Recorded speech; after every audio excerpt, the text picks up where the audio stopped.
after we got into the war, the Zionists went to Great Britain and they said, well, we performed our part of the agreement. Let's have something in writing that shows that you are going to keep your bargain and give us Palestine after you win the war. Because they didn't know whether the war would last another year or another 10 years.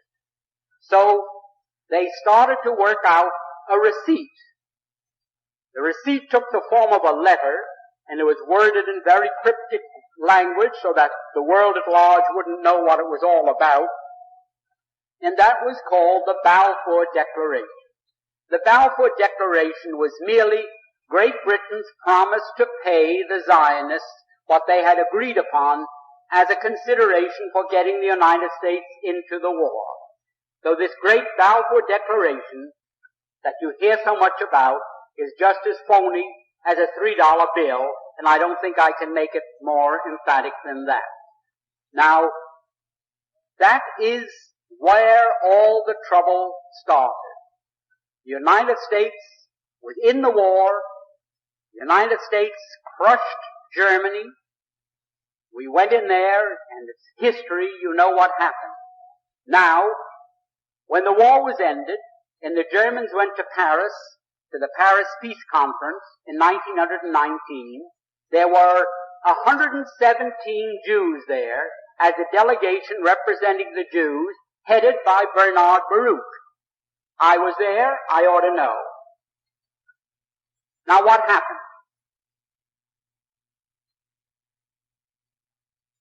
The Jews at that peace conference, when they were cutting up Germany and parceling out Europe to all these nations that claimed a right to a certain part of European territory, the Jews said, how about Palestine for us?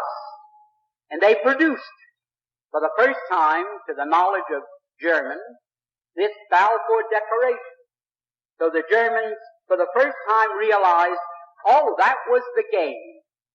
That's why the United States came into the war.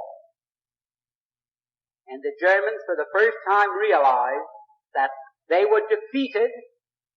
They suffered this terrific reparations that was slapped onto them because the Zionists wanted Palestine.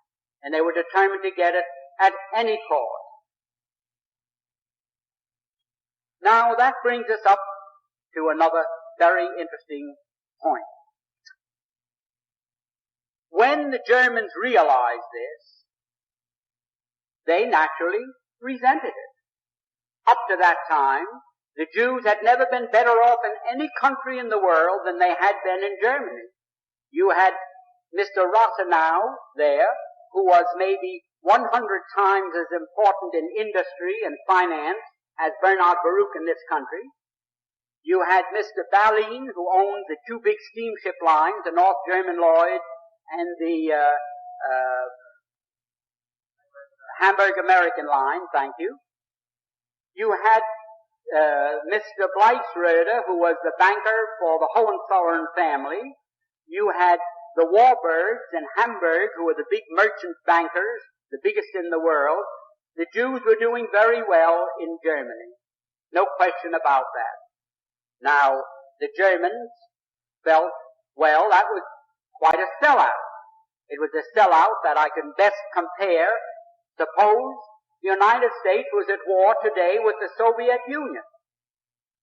And we were winning. And we told the Soviet Union, well, let's quit. We offer you peace terms. Let's forget the whole thing. And all of a sudden, Red China came into the war as an ally of the Soviet Union. And throwing them into the war brought about our defeat. A crushing defeat, with a reparations the likes of which man's imagination cannot encompass.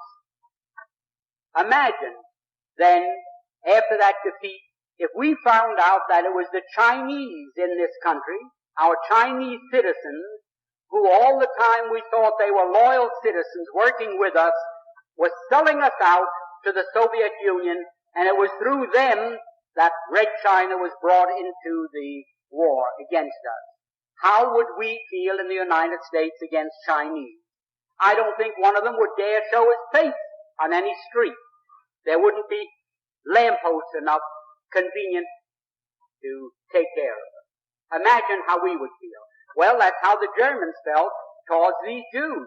We've been so nice to them, and from 1905 on, when the first communist revolution in Russia failed, and the Jews had to scramble out of Russia, they all went to Germany, and Germany gave them refuge, and they were treated very nicely.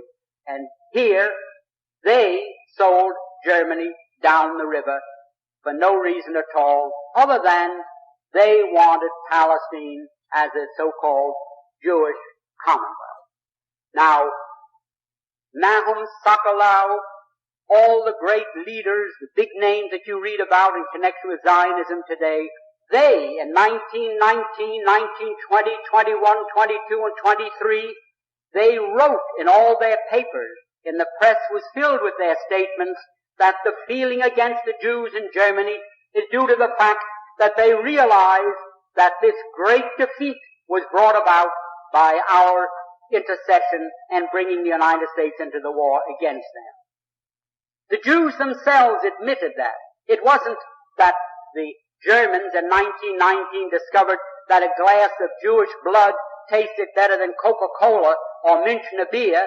There was no religious feeling. There was no sentiment against those people merely on account of their religious belief. It was all political. It was economic. It was anything but religious. Nobody cared in Germany whether a Jew went home and pulled down the shades and said Shema Yisrael or Our Father. No one cared in Germany any more than they do in the United States.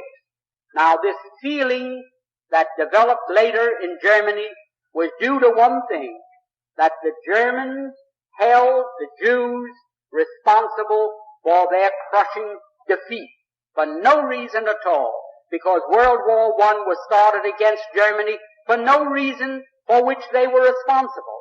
They were guilty of nothing, only of being successful. They built up a big navy. They built up world trade. You must remember, Germany, at the time of Napoleon, at the time of the French Revolution, what was the German Reich consisted of 300 small city-states, principalities, dukedoms, and so forth. 300 little separate political entities.